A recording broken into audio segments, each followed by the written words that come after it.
नमस्कार मुलांनो. आणि नवीन सत्रात पुन्हा आपले स्वागत आहे.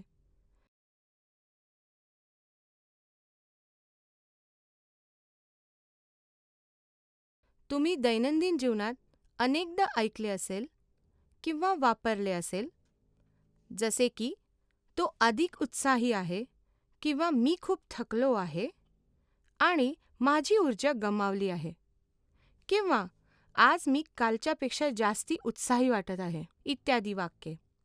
ही ऊर्जा काय आहे? एखाद्या वस्तूमध्ये ऊर्जा आहे की नाही हे आपण कसे ठरवू शकतो?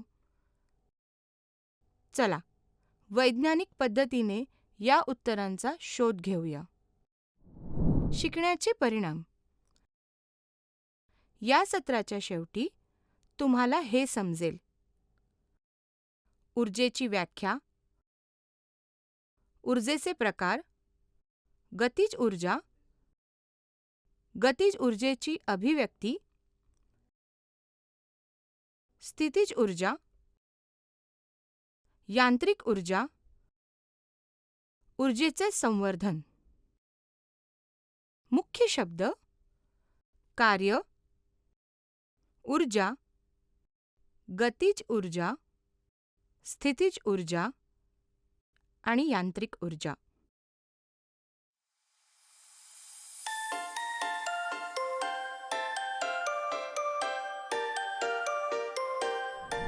उदाहरणार्थ, खालील 2 प्रकरणे विचारात घेऊया. प्रकरण क्रमांक 1. सिरेमिक प्लेटवर ठेवलेला धातूचा गोळा प्लेटपासून एका विशिष्ट उंचीवर उचलला जातो आणि त्यावर पडू लागतो. प्रकरण क्रमांक 2. एक खेळण्याची गाडी त्याच्याशी जोडलेली चावी न वळवता जमिनीवर ठेवली जाते आणि त्याला जोडलेली चावी वळवल्यानंतर तीच खेळण्याची गाडी पुन्हा जमिनीवर ठेवली जाते. या दोन्ही प्रकरणांमध्ये काही ऊर्जा वापरली जाते का किंवा कोणत्या प्रकारची ऊर्जा वापरली जाते हे आपण शोधूया. ऊर्जा केलेल्या कामाशी संबंधित आहे. एखाद्या वस्तूची दुसऱ्या वस्तूवर काम करण्याची क्षमता ही ती काम करणाऱ्या वस्तूच्या स्थितीवर आणि स्थितीवर अवलंबून असते. अशा प्रकारे एखादी वस्तू वेगवेगळ्या माध्यमांनी ऊर्जा मिळवते आणि काम करण्यास सक्षम असते. विज्ञानात आपण काम तेव्हाच केले आहे असे मानतो जेव्हा वस्तूच्या स्थितीत बदल होतो. काम करणाऱ्या शक्तीने वस्तूला हस्तांतरित केलेल्या ऊर्जेमुळे वस्तू तिची स्थिती बदलू लागते.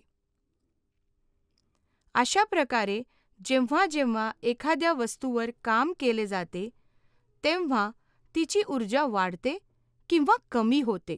ऊर्जेच्या व्याख्येत आपण असे म्हणू शकतो की शरीराची कार्य करण्याची क्षमता ही त्याची ऊर्जा आहे.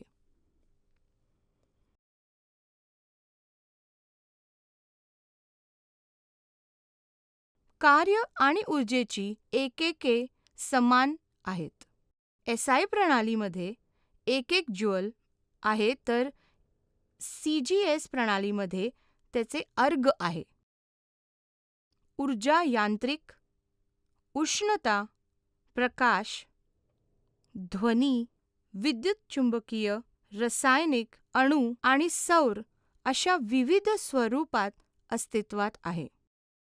या प्रकरणात आपण यांत्रिक ऊर्जेच्या 2 प्रकारांचा अभ्यास करणार आहोत, म्हणजे स्थितिज ऊर्जा आणि गतिज ऊर्जा. एक वेगवान क्रिकेट बॉल स्टंपवर आदळतो. स्ट्रायकर कॅरम बोर्डवर नाणे मारतो. मोबाईलच्या खेळात एक मार्बल दुसऱ्या मार्बलवर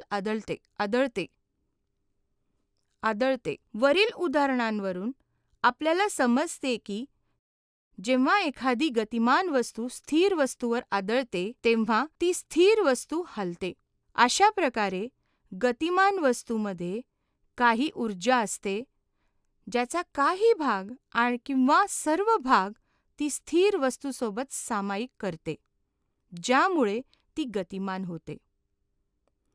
आपण त्याची व्याख्या अशी करू शकतो की स्थिर वस्तूला s अंतरावरून विस्थापित करण्यासाठी बलाने केलेले कार्य म्हणजे वस्तूने मिळवलेली गतिज ऊर्जा. आपल्याला माहीत आहे की स्थिर स्थितीत असलेल्या शरीराची गतिज ऊर्जा 0 असते, परंतु विशिष्ट वेगाने हलणाऱ्या शरीराची गतिज ऊर्जा ही स्थिरतेपासून तो वेग मिळवण्यासाठी त्यावर केलेल्या कामाइतकी असते. आपण असे गृहीत धरू की m वस्तुमानाची वस्तू एका गुळगुळीत क्षैतिज समतलावर स्थिर आहे. विस्थापनाच्या दिशेने त्यावर कार्य करणाऱ्या बलाने म्हणजे F बिंदू A पासून B पर्यंत s अंतरावरून ती विस्थापित होऊ द्या. क्षैतिज दिशेने निव्वळ बल F नेट हे प्रयुक्त बल F च्या समान असते. तर निव्वळ बलाने वस्तूवर केलेले कार्य F नेट म्हणजे s आहे.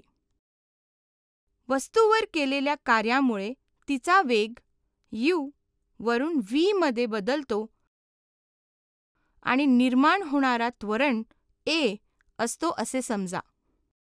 आपण एकसमान त्वरित गतीच्या समीकरणांचा अभ्यास केला आहे. प्रारंभिक वेग u, अंतिम वेग v, त्वरण a आणि विस्थापन s यांच्यातील संबंध v² - u² 2s द्वारे दिला आहे. हे अशा प्रकारे देखील दर्शवता येते. न्यूटनच्या गतीचा दुसऱ्या नियमावरून आपल्याला माहीत आहे की F net ma.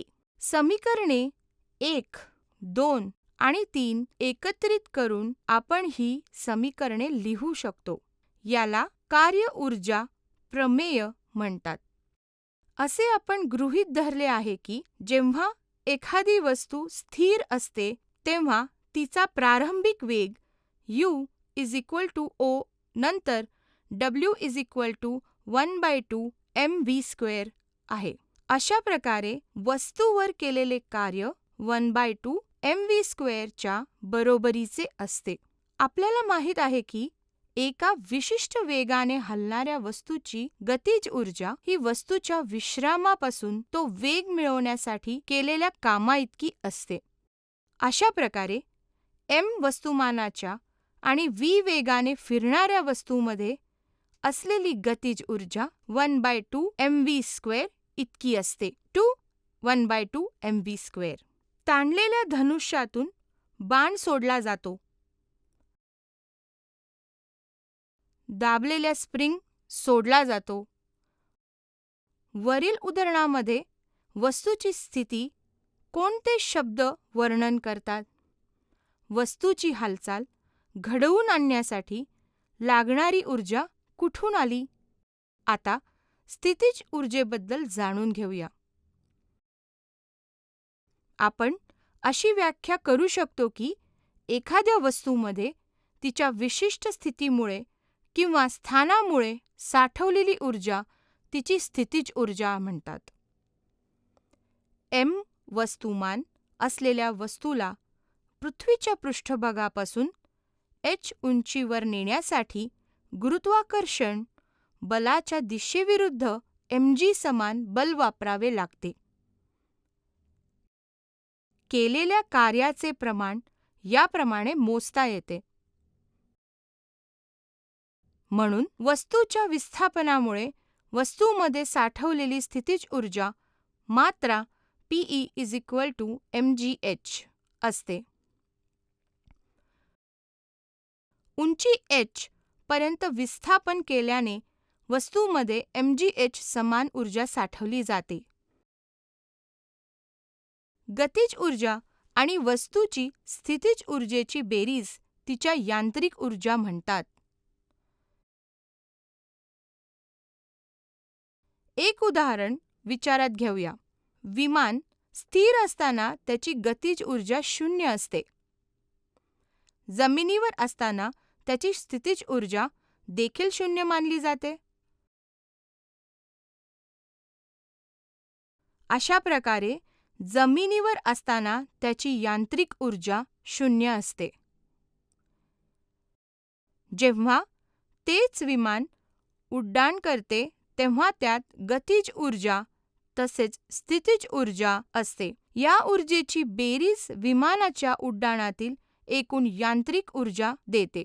निसर्गात आपल्याला एक स्वरूपातून दुसऱ्या स्वरूपात ऊर्जेचे रूपांतर होण्याची अनेक उदाहरणे आढळतात.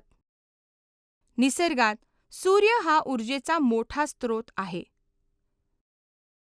सूर्यापासून मिळणारी सौर ऊर्जा, प्रकाश ऊर्जा, उष्णता ऊर्जा, पवन ऊर्जा इत्यादी विविध स्वरूपात रूपांतरित होत असते. याशिवाय आपल्या दैनंदिन कामांमध्ये आपण ऊर्जेची रूपांतरणाची विविध उदाहरणे पाहतो.